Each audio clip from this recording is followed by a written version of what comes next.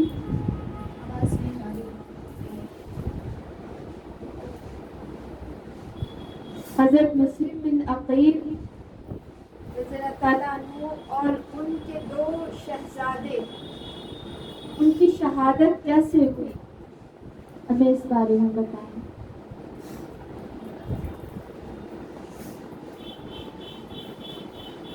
یہ سوال جو ہے یہ آج کا آخری سوال ہوگا اور یہ آج گفتگو اسی پہ اختتام ہوگی.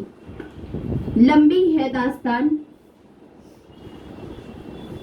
حضرت مسلم بن عقیل بیعت لے رہے تھے. یزید کو ادھر جاسوس پہنچ گیا.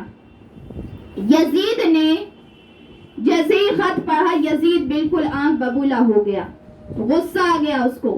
اس نے اپنے ایک مشورہ کو مشیر جو وزیر ٹائپ کا ہوتا ہے اس کو بلایا. اس کا نام سرجون تھا. اس کو بلا کے کہا کہ امام حسین نے اپنے قاصد کو بھیجا ہے جن کا نام امام مسلم بن عقیل ہے, وہ آئے ہیں اور میرے خلاف کوفے میں بھڑکایا جا رہا ہے لوگوں کو. اس نے کہا, سرجون نے کہا کہ دیکھو میں تمہیں ایک اچھا مشورہ دیتا ہوں. نے کہا بتاؤ کیا بات ہے. نے کہا ایسا کرو, بصرہ کا گورنر جو ہے, بصرہ کا گورنر اس کا نام عبید اللہ بن زیاد ہے. عبید اللہ بن زیاد وہ بہت ہی ظالم آدمی ہے, بہت ہی بے درد آدمی ہے, بہت ہی خون خرابے والا آدمی ہے, کسی کے اوپر رحم کرنے والا آدمی نہیں ہے. گورنر ہے بصرہ کا. بشیر, نعمان بن بشیر کو ہٹاؤ اور اس کو وہاں پہ گورنر بنا دو, گورنر بنا دو, خط بھیج دو اس کو.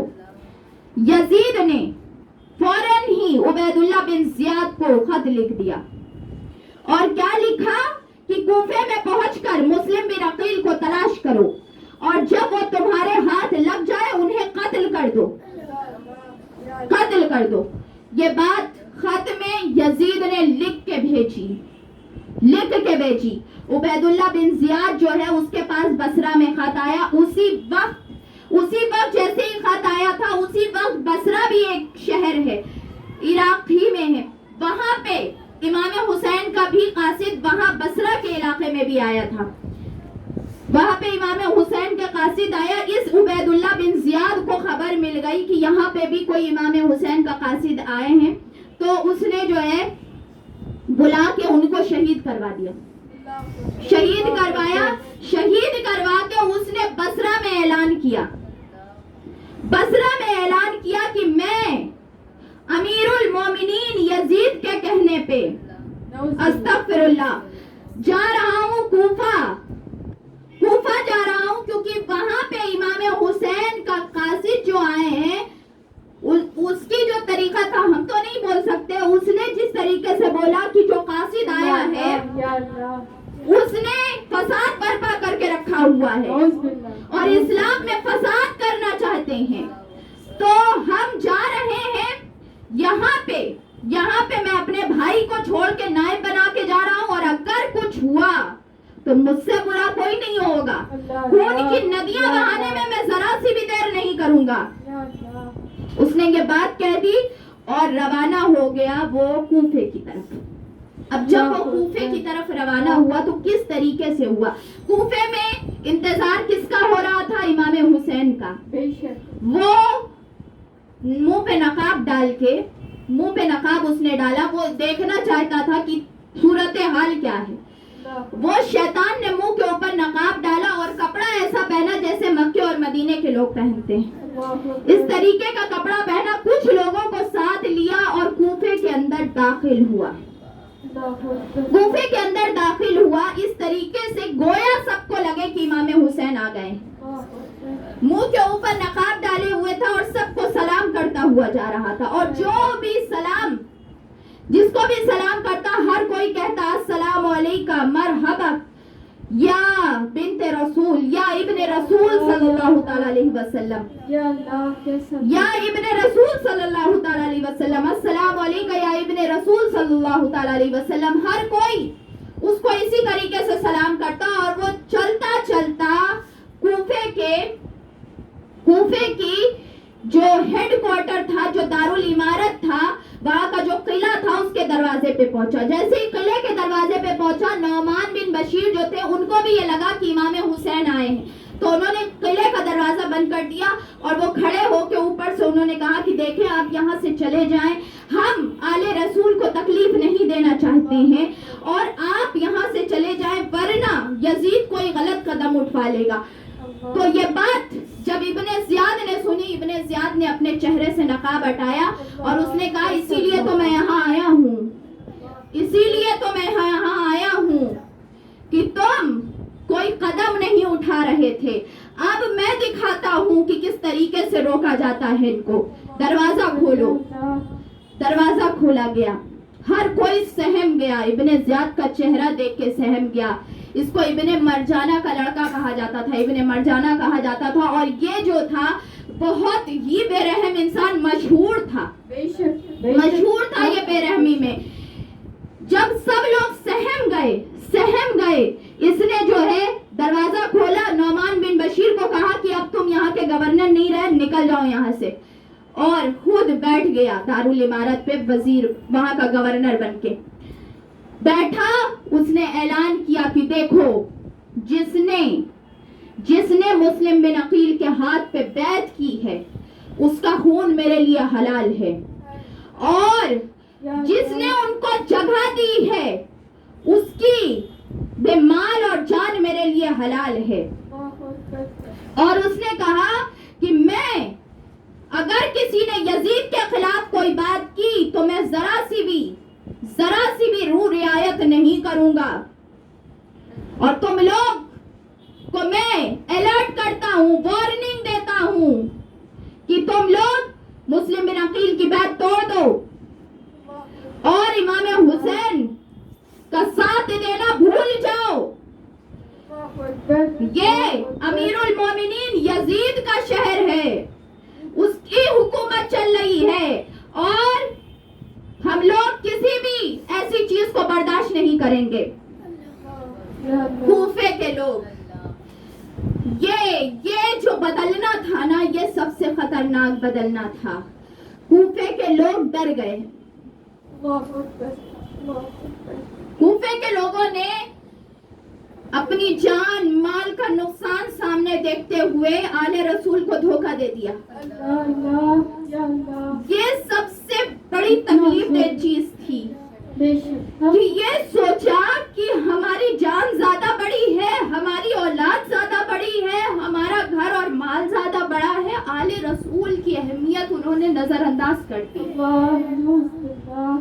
اور حضرت مسلم بن عقیل نے جب یہ منظر دیکھا، حضرت مسلم بن عقیل کو پریشانی ہو گئی، مسلم بن عقیل پریشان ہو گئے، خط وہ بھیج چکے تھے امام حسین کے پاس کہ یہاں کے حالات صحیح ہیں، آپ تشریف لے آئے۔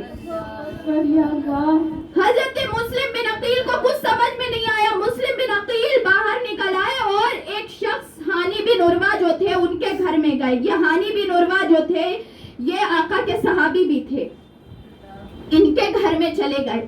ہانی بن عروہ نے جو ان کو دیکھا دروازہ کھول کے اندر چلے گئے، اس لیے مسلم بن عقیل دروازہ کھول کے کھٹکھٹایا نہیں، اندر چلے گئے، کیونکہ امام مسلم بن عقیل جانتے تھے کہ اگر کھٹکھٹاتے تو یہ دروازہ نہ کھولتے، دروازہ نہ کھولا جاتا۔ امام مسلم بن عقیل اندر چلے گئے، اور ان کو یہ بھی پتا تھا کہ اگر میں باہر راستے میں اس طریقے سے کھڑا رہا تو یہ لوگ مجھے گرفتار کر لیں گے۔ امام مسلم بن عقیل اندر چلے گئے۔ امام مسلم بن عقیل کو دیکھ کے ہانی بن عروہ جو تھے ان کے چہرے پہ خوشی نہیں ہوئی، انہوں نے کہا کہ اگر آپ باہر رہتے تو شاید میں اندر آنے کو نہ کہتا، لیکن اب اندر آ گئے ہیں تو اب یہ اخلاق کے خلاف ہے کہ میں آپ کو باہر نکال دوں، تو آپ جو ہے رک جائیں یہاں پہ۔ ہانی بن عروہ نے کے اندر پھر بھی باقی کوفے والوں سے اچھا دل تھا ان کا۔ ہانی بن عروہ نے امام مسلم بن عقیل کو اپنے گھر کے ایک تہہ خانے میں جگہ دے دی کہ کوئی دیکھے نہ، آنے جانے والے لوگ بھی نہ دیکھے، کیونکہ ابن زیاد کے فوجی ہر گھر میں تلاش کر رہے تھے، گھر گھر جا رہے تھے دیکھنے کے لیے، تو اندر چھپا کے رکھ دیا۔ اب مسلم بن عقیل کی تلاش پورے کوفے میں ہو رہی ہے، امام مسلم بن عقیل جب نہیں ملے تو ابن زیاد نے اپنے ایک غلام کو کہا کہ تم جو ہو ایسا کرو کہ یہ 3000 درہم، سونے کے سکے ہوتے تھے نا، 3000 درہم یہ میں تمہیں دے رہا ہوں، تم مسجد جاؤ اور مسجد جا کے ایک ایک آدمی سے پوچھنا کہ ہم شام سے آئے ہیں، سیریا سے آئے ہیں، اور ہمیں مسلم بن عقیل کے ہاتھ پہ بیعت کرنی ہے۔ ہاتھ پہ بیعت کرنی ہے، آپ ہمیں ان کی جگہ بتا دیں، ہم جا کے نذرانہ پیش کریں گے اور جو ہے ان کے ہاتھ پہ بیعت کریں گے۔ یہ ساری چالیں آل رسول کے خلاف ہو رہی ہیں۔ گیا وہ انسان مسجد میں ایک آدمی سے پوچھا، وہاں ایک اچھے نورانی شخص والے انسان بیٹھے ہوئے تھے، نماز پڑھ رہے تھے، تو کسی نے اس کو بتایا کان میں، ایک سے وہ پوچھ رہا تھا نا، تو خبر اندر خفیہ تھی، کسی نے اس کو بتایا کان میں کہ دیکھو تم کھوج رہے ہو، یہ جو شخص بیٹھے ہوئے نا ان سے پوچھ لو، یہ بتا دیں گے۔ وہ گیا، اس نے جا کے ان سے پوچھا کہ مسلم بن عقیل کے سامنے میں نذرانہ میں حب اہل بیت رکھنے والا آدمی، اللہ تعالیٰ نے مجھے بڑا انعام کیا ہے کہ میرے اندر حب اہل بیت ڈالی ہے، آپ مجھے خدارہ مسلم بن عقیل کے دربار میں لے چلے، میں ان کی زیارت کرنا چاہتا ہوں اور امام حسین کے لیے بیعت کرنا چاہتا ہوں، مجھے خدارہ ان کی زیارت کروا دیں، نذرانہ بھی میں لے کر آیا ہوں، پیش کروں گا ان کی خدمت میں۔ اس شخص نے سوچا بڑی عقیدت مند، بڑی عقیدت سے بول رہا تھا، آپ دیکھیں یہ منافقت، انہوں نے وہ لے کے چلے گئے مسلم بن عقیل کے پاس، وہ انسان مسلم بن عقیل کے پاس کئی ہفتوں تک رہا،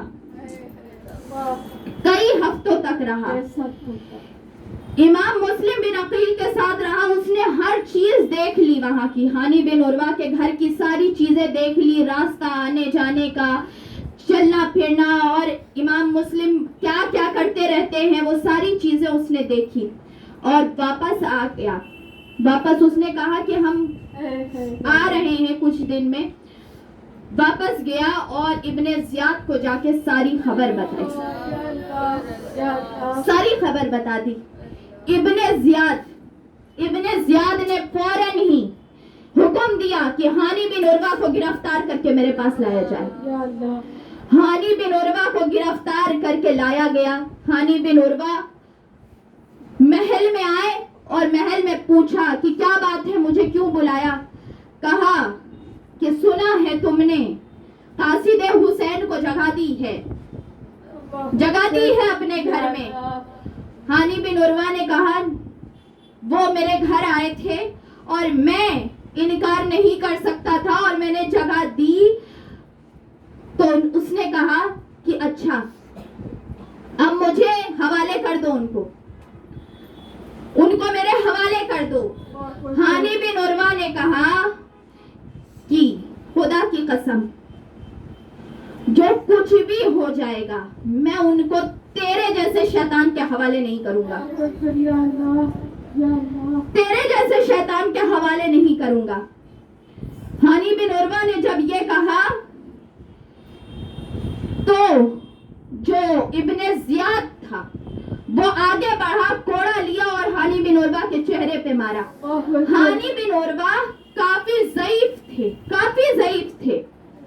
ہانی بن عروہ کے چہرے پہ مارا اور کہا تیری زبان میں کھینچ لوں گا، تو نے میری بے ادبی کی ہے۔ اس نے کہا، ہانی بن عروہ نے کہا کہ تم جو چاہو کر لو، میں مسلم بن عقیل کے بارے میں کچھ نہیں بتانے والا ہوں، میں کچھ نہیں بتاؤں گا۔ یہ بات جیسے ہی ہوئی، ابن زیاد نے کہا کہ کیا کیا جائے، اس کو مار دیا جائے۔ وہ مارنے کے لیے آگے بڑھ رہا تھا، قتل کرنے کے لیے، شہید کرنے کے ارادے سے۔